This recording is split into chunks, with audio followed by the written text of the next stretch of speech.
Pancasila dari siapa? Bukan kesepakatan ulama, itu buatan Soekarno yang kemudian dijual ke umat. Ini loh kesepakatan ulama. Demi Allah, itu bukan buatan ulama, itu pengkhianatan Soekarno.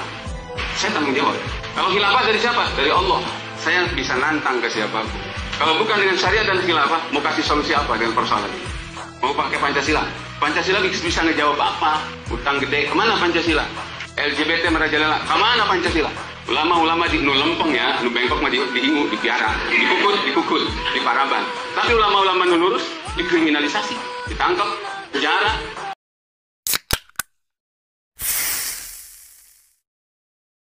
Pancasila itu jangan dimasalahkan, jangan diusik. Pancasila itu ciri khas bangsa Indonesia, instrumen bangsa Indonesia.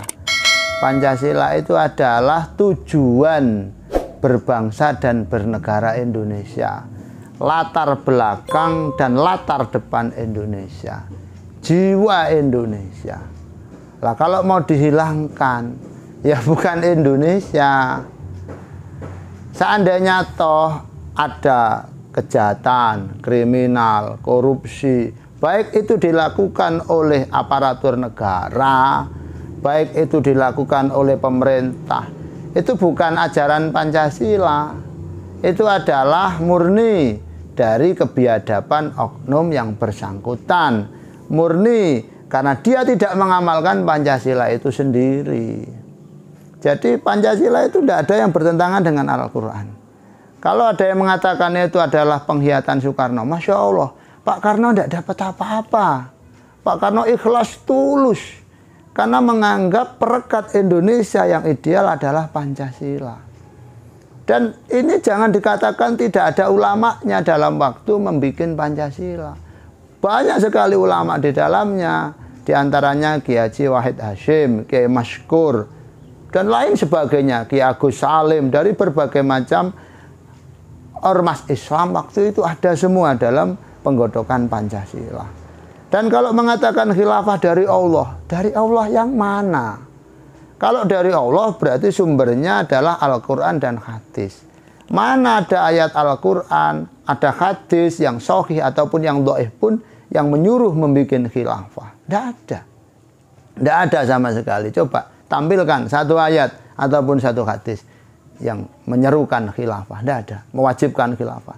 Kalau tidak ada berarti itu masuk dalam ranah ijtihad, bukan ranah yang qat'i, bukan ranah tauqifi, tapi ranah ijtihad yang diserahkan kepada komunitas masing-masing sesuai dengan kemaslahatan, sesuai dengan kebaikan yang disepakati.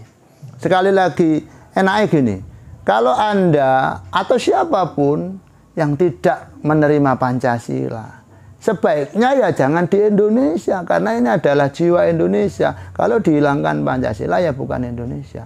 Dan ketika ada kejahatan, masalah, problem, itu bukan karena kesalahan Pancasila, tapi karena tidak pelaksanaannya Pancasila itu sendiri secara totalitas. Bagaimana dengan sila pertama, ketuhanan yang Maha Esa? Semua ritual, khususnya Islam, dilindungi, mulai rukun Islam yang pertama sampai kelima, iman, ihsan, semuanya dilindungi oleh Pancasila.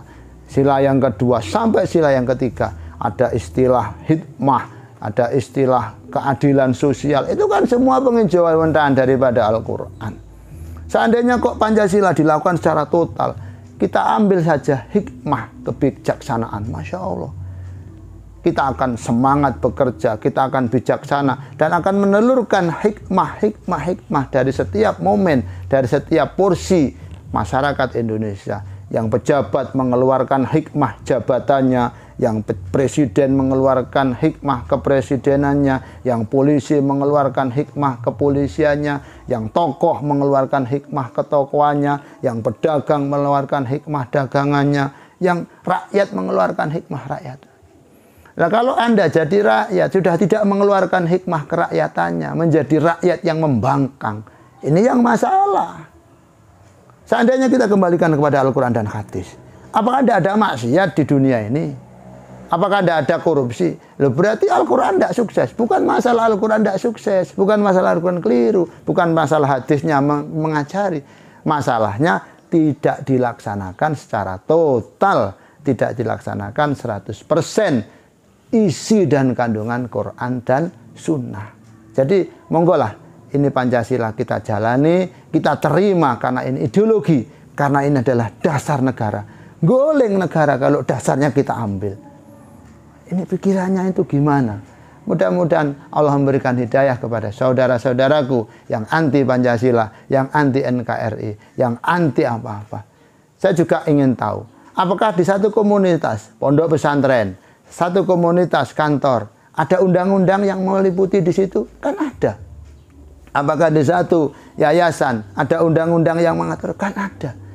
Indonesia juga tidak masalah memiliki undang-undang dengan tanpa meninggalkan Quran dan hadis. Mastata'tum, semampunya. Selebihnya kita mohon maaf kepada Allah. Selebihnya kita mengharap maghfirah dari Allah Subhanahu wa Ta'ala. Sekali lagi, saudaraku, Indonesia sudah diistikharoi dengan ketajaman intelektual, dengan ketajaman emosional dan ketajaman spiritual, sehingga diputuskan oleh para pendiri bangsa, para ulama-ulama, para pahlawan dengan ketulusan dan keikhlasannya, dan dengan perasaan patriotismenya, dengan nasionalismenya, dengan religiusnya, sehingga menemukan Pancasila yang dianggap ideal walaupun tidak bisa sempurna, karena kita harus sadar ini adalah dunia, ini adalah bukan surga.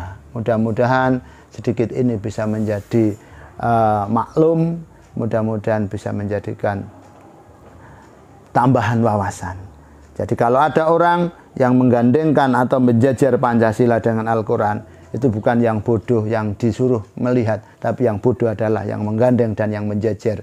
Karena apa? Karena Pancasila dengan Al-Quran tidak bertentangan. Kalau mau digandeng, itu adalah Al-Quran dengan Injil, Taurat, dan Zabur.